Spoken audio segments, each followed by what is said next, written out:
पुढची बातमी पाहूया। मनोज जरांगे पाटील आणि धनंजय मुंडे यांच्यातला वाद काही संपण्याचं नाव घेत नाहीये। मुख्यमंत्री देवेंद्र फडणवीस, अजित पवार आणि धनंजय मुंडेंना क्लीन चिट दिली। धनंजय मुंडेंना बीडचे एसपी ताब्यात का घेत नाही तसा सवाल मनोज जरांगे पाटलांनी केलाय। यावर धनंजय मुंडे यांनी मात्र बोलण्यास नकार केलाय।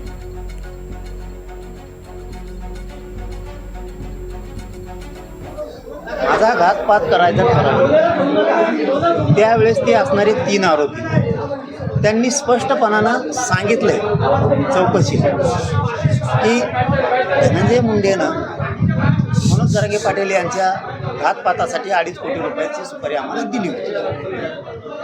मग एसपींना गृह मंत्रालयाला अर्ज करून परवानगी मागायला हरकत काय? मंत्री आहे, माजी मंत्री आहे ना म्हणून। असता दुसरा सामान्य असता तर या निवडीत नेला असता। पोलिसांनी याचं राजकारण करू नये असं माझं म्हणणं आहे। सत्ता बदलत असते आणि मुख्यमंत्र्यांनी आणि अजितदादांना सुद्धा करू नये। त्या अजितदादांनी असले विषारी साप पाळल्यामुळं हे गोरगरिबांच्या आमच्यासारख्या लेकराला भोगावं लागतं।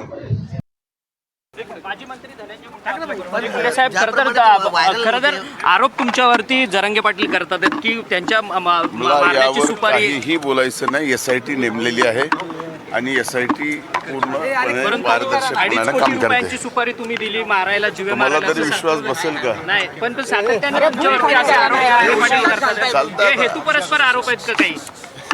आता हे आपल्याला कळायला पाहिजे की हेतू पुरस्कार आहेत का काय आहेत आणि फक्त एकट्यावरच आहेत। परंतु तुम्हाला टार्गेट केलं जात आहे का राजकारणात?